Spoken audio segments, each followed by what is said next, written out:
Hey, what is up guys? Welcome back to another episode of ReaperCast. Today we're going to be talking about a lot of new cards here, so without further ado, let's just get started. First off, we have here WilltheReaper, the Stellar Wind Wolf. Definitely a very interesting and long name, so let's see what this card actually is. Firstly, it's a Beast Synchro Effect Wind level 9 attack 2500 defense 0, and it is going to require 1 tuner and 1 non-tuner monsters, so it is generic, definitely very nice. There are 3 main effects, so the first effect is you can only control one of this card. The second effect is each time another monster's effect is activated while this card has less than 4000 attack, this card gains 300 attack. Definitely very nice. And third effect, once per turn, if this card's attack is 4000 or more, as a quick effect you could shuffle this card and all monsters your opponent controls into the deck. Definitely very nice because all you need is 5 activations, you're at 2500, so once you have 5 activations you reach 4000, you can then activate the effect. It's a nice disruption, kind of reminds me of a Nibiru, but with that being the case here, it is a level 9. I am very pleased to see that this is actually a wind archetype, because I could potentially play this in maybe Wind Witches or even Speedroids, or maybe both, you know, combined together. That would be quite a fantastic card. And as an overall, I am very satisfied to see that wind decks are actually getting more support as of late. However, moving on here, I want to talk about a completely new archetype that's actually being introduced. So this is called the Despia archetype reveal. It's basically going to continue on with the whole Albaz lore, which is definitely fantastic. So essentially it's meant to be a corrupt religious figures theme, so that's going to be quite interesting because it is unique, it's new, and if things play out well then this might be quite an interesting archetype to look forward to. So the first card we have here is called Despia of Comedy, Dark Fairy Effect Monster, level 1, 0 attack and 2000 defense. The first and second effects can only be used once per turn and only once that turn. First effect, when your opponent activates a card or effect that targets a face-up Despia cards you control, as a quick effect you could discard this card and negate that effect. Absolutely amazing, already starting off really well here. As for the second effect, if this card is in your graveyard as a quick effect, you can tribute 1 fusion monster and special summon this card. Very nice. I don't know how this will synergize with the rest of the cards coming up, but even so I'm definitely quite impressed with what the first effect has to offer already. Moving on, we have here Despia of Tragedy, a Dark Fairy effect monster, 400 attack and defense, also level 1. First and second effects can only be used once per turn and only once that turn. So it seems like a common theme that they will all actually be a hard once per turn for each effect. First effect, if this card is sent to the graveyard or banished by a card effect, you can add 1 Despia monster from your deck to your hand except itself. Nice, but it is going to most likely be the main searcher, but of course there are specific conditions that definitely make it quite interesting in terms of the dynamic of the deck itself. Second effect, you can banish this card from your graveyard, then target 1 Stigmatica spell trap in your graveyard and set it to your field. A very nice card to set your board up, so nothing else to really say there. It really just is hard to actually analyze all of these cards, given that they seem to be working together to kind of make an overall archetype as opposed to them being singular cards. The next card we have here is Alba, Jester of Despia, Dark Fairy effect monster, level 4, 1800 attack and 0 defense. Similar case where it's a hard once per turn for each effect. First effect, if this card is summoned, you could add 1 Stigmatica spell trap from your deck to your hand. Definitely fantastic, that's a really good card, allowing you to just get your spells and traps, so definitely one of the better effects out of all of these so far. Second effect, if a face-up fusion monster you control is destroyed by battle or leaves the field by an opponent's card effect, while this card is in your graveyard, you can target 1 effect monster your opponent controls, special summon this card, and if you do, negate that target's effects until the end of this turn.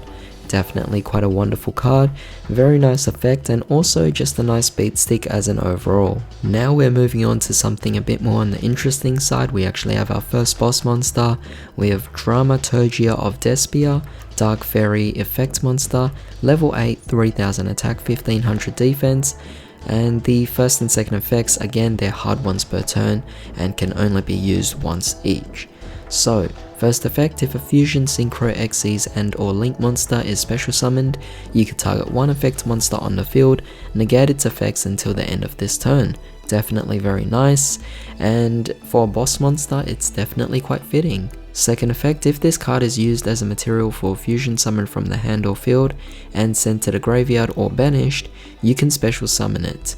Definitely very fantastic. So the conditions to actually bring this out is also definitely easy enough for you to bring out, but even as a boss monster on its own with its first effect, I'm already very impressed with what it can actually do. However, we have to obviously consider the fact that there are now fusion monsters, and so we're going to move on to these fusion monsters. First here we have Despia and Curitas, very interesting name there.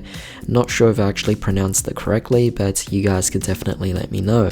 It's a Light Fiend fusion effect monster, level 8, 2500 attack and defense, requires one Despia monster and one light or dark monster. Very interesting requirements there. First effect, during the main phase, as a quick effect, you could change the attack of all face-up monsters currently on the field to 0, except for level 8 or higher fusion monsters until the end of this turn. Definitely very fantastic, allowing you to kind of set up for an OTK. But as an overall though, it is not particularly so amazing, so let's see what the second effect has to actually offer. If this face-up card you control leaves the field by an opponent's card effect, you could add to your hand or special summon one Despia monster or one Fallen of Albaz from your deck. Alright, so that's very interesting because you could see that it's synergizing now with the Albaz cards as well. It does seem like this could actually work on its own, but seeing that it's actually combining itself with the Fallen of Albaz does actually open up quite a few interesting, well, firstly for the lore it would be very interesting to see what happens, but at the same time, for playstyle, it does open up potential to merge the two different decks together.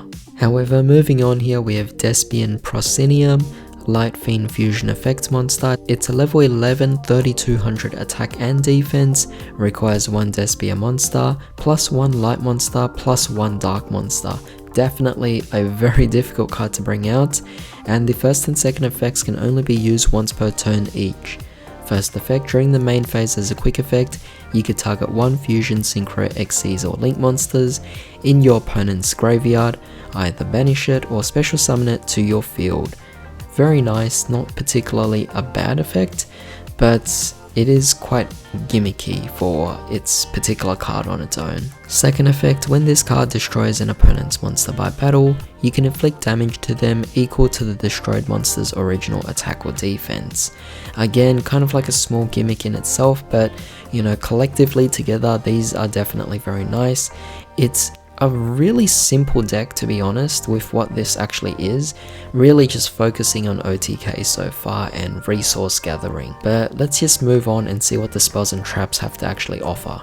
So the first spell we have here is a field spell. It's called Despia the Stigmatica Theater. The first and second effects are hard once per turn. First effect, during your main phase you could fusion summon one level 8 or higher fusion monster from your extra deck using monsters from your hand or field as fusion material. For a field spell effect, that's actually quite amazing. Second effect, if a face-up non-fusion fairy monster you control is destroyed by battle or leaves the field by an opponent's card effect, you could target one level 8 or higher fusion monster in your graveyard, special summon it. Definitely very nice because you have your other card from earlier, which could actually just do so much, and it's just really nice, synergetic, very simple to actually go with. With that being said, we have here the final card. It's a quick play spell, Stigmatica Curtain Rise. You can only use the first and second effects once per turn each. First effect, discard one card, then add to your hand or special summon in defense position one Despia monster from your deck. You cannot special summon monsters from the extra deck for the rest of this turn after this card resolves, except fusion monsters. I mean, that's no big deal because it does seem like this deck is going to be focusing a lot on fusion summons anyway. Second effect, if a fusion monster you control would be destroyed by a card effect, you could banish this card from your graveyard instead.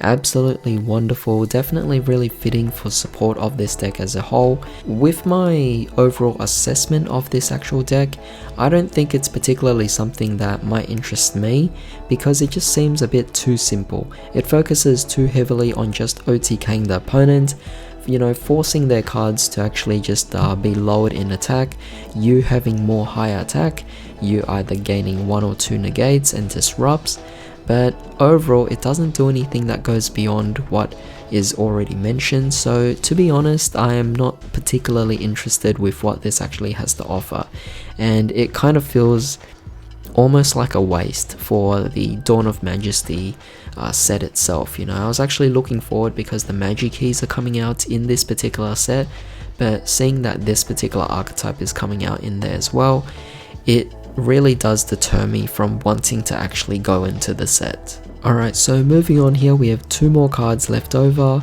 and they are also coming in Dawn of Majesty, so let's go over both of them. The first card we have here is called Orvane, the Final Nothingness. It's a Fairy Fusion Tuner monster, Dark level 2, attack 0, 2100 defense, and it requires 2 normal monsters. Now the funny thing is, it's a vanilla card, it doesn't actually do anything else. That's pretty much it to it. I find it quite interesting. I mean, it does go into something, I guess, but so far I can't particularly think of any particular combos that I might do with this. I mean, yeah, sure, you could actually just go for the instant fusion and bring this out as a simple tuner, so that's an additional bonus there, but overall there's nothing else aside from that. It is definitely going to be really good though. But moving on here, we have Retort Fusion, a normal spell card. You can only activate 1 card with this card's name per turn. Pay 1000 life points, special summon 1 level 6 or lower non-effect fusion monster from your extra deck. This is treated as a fusion summon, but it cannot attack.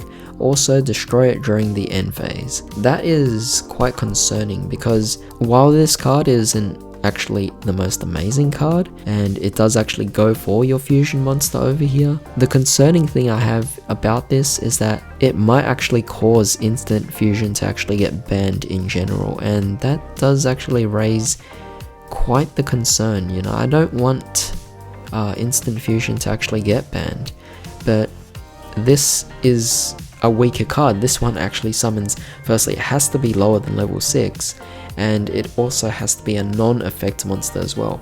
Sure, you could bring out Theseus, that is definitely an option, or you could bring out this card as well, but you're lacking a lot of cards that you could potentially bring out. For example, Millennium Eyes, Thousand Eyes Restrict. You're losing all of those potential cards if you actually lose instant fusion. So I don't know, I am kind of worried, but definitely let me know what your thoughts are on that. However, with that being said, I do hope you guys enjoyed this video. It's definitely becoming very long now, so I'm just going to try and conclude it here. If you enjoyed it, definitely drop a like, share this video, subscribe, and don't forget to hit the bell notification. But with that being said, I hope you guys have a fantastic day. I'll see you all next time.